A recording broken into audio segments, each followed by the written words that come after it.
তারকা খ্যাতি থেকে রাজনীতিতে নেমে জনপ্রিয়তা হারিয়েছেন বহু চেনা মুখ, কিন্তু জুলাই যোদ্ধা থেকে রাজনীতিতে নেমে কেবল খ্যাতিই নয়, বরং মানুষের আস্থা কুড়িয়েছেন যিনি, তিনি আর কেউ নন শরীফ ওসমান হাদী। আসন্ন জাতীয় সংসদ নির্বাচনে প্রচারণায় সাধারণ মানুষের কাছে রাতারাতি পরিচিত ও আলোচিত মুখ হয়ে উঠেছেন এ জুলাই যোদ্ধা। তাই তার সংগঠন ইনকিলাব মঞ্চের প্রতিষ্ঠার পর সুযোগ নিতেই যেন ছদ্মবেশে তার চারপাশে ভিড় জমিয়েছিল সেই দুর্বৃত্তরাও।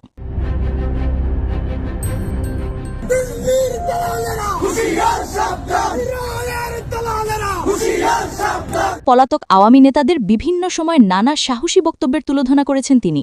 এমনকি বহু জায়গায় তিনি এও বলেছেন যে তিনি শহীদ হলে তার কোনো আফসোস নেই, তার হয়ে তার সন্তানেরা লড়বে, তবু জুলাইকে তিনি বৃথা হতে দেবেন না। আর তাতেই দিনে দিনে চক্ষু শুলে এমনকি শত্রুদের টার্গেটেও পরিণত হয়েছেন হাদী। এমনকি ঢাকা ৮ আসন থেকে স্বতন্ত্র পদে দাঁড়ানোর পর বিভিন্ন অপরিচিত ও ভারতীয় নাম্বার থেকে নাকি তাকে একাধিকবার হুমকি দেয়া হচ্ছিল। কিন্তু কে জানত যে তার প্রতিবাদী কণ্ঠ থামিয়ে দেওয়ার প্রচেষ্টায় এমন নির্মম পদক্ষেপ নেবে দুর্বৃত্তরা?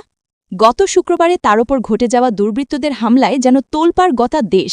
তবে তার উপর হওয়া হামলার সিসি ফুটেজ বিশ্লেষণে অবশেষে শনাক্ত করা হয়েছে সেই দুই সন্দেহভাজনদের, যাদের মধ্যে এখন আলোচনায় উঠে এসেছে নিষিদ্ধ সংগঠন ছাত্রলীগের নেতা ফয়সাল করিমের নাম। এমনকি সেই মোটরসাইকেলের মালিককেও তথ্য প্রযুক্তির সাহায্যে খুঁজে বের করে পুলিশ। তবে তাকে আটক করা সম্ভব হলেও এখনও ধরাছোঁয়ার বাইরে রয়েছে সেই অভিযুক্ত ফয়সাল ও তার সঙ্গী। এমনকি সাংবাদিক জুলকারনা সামি এক পোস্টে দাবি করেছেন সেই অভিযুক্ত ফয়সাল ও তার সঙ্গী আলমগীর নাকি ইতোমধ্যেই ভারতের আসামের গুয়াহাটিতে পলাতক রয়েছেন। জনমনে এখন প্রশ্ন, কেন আসলে এমন নির্মম টার্গেটের শিকার হয়েছেন তিনি? আর তফসিল ঘোষণার একদিনের মাথায় কেনই বা এমন কাণ্ড ঘটিয়েছে সেই দুর্বৃত্তরা? এবার এই নিয়ে চাঞ্চল্যকর অভিযোগ করেছেন হাদীর সমর্থকরা। তাদের দাবি, ভারত থেকে আওয়ামী নেতাদের প্রভাব বিস্তার ও দুর্নীতি নিয়ে প্রকাশ্যে বক্তব্য দেওয়াতেই তিনি লক্ষ্যবস্তুতে পরিণত হয়েছেন।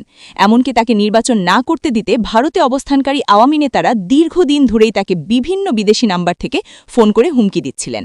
তবে সবকিছুর ঊর্ধ্বে আবারও হাদীকে নির্বাচনের মাঠে দেখতে চেয়ে তার সুস্থতার জন্য দোয়া চেয়েছেন ভক্ত সমর্থকরা। সাদিয়া ইসলাম, নিউজ ভিএনএন।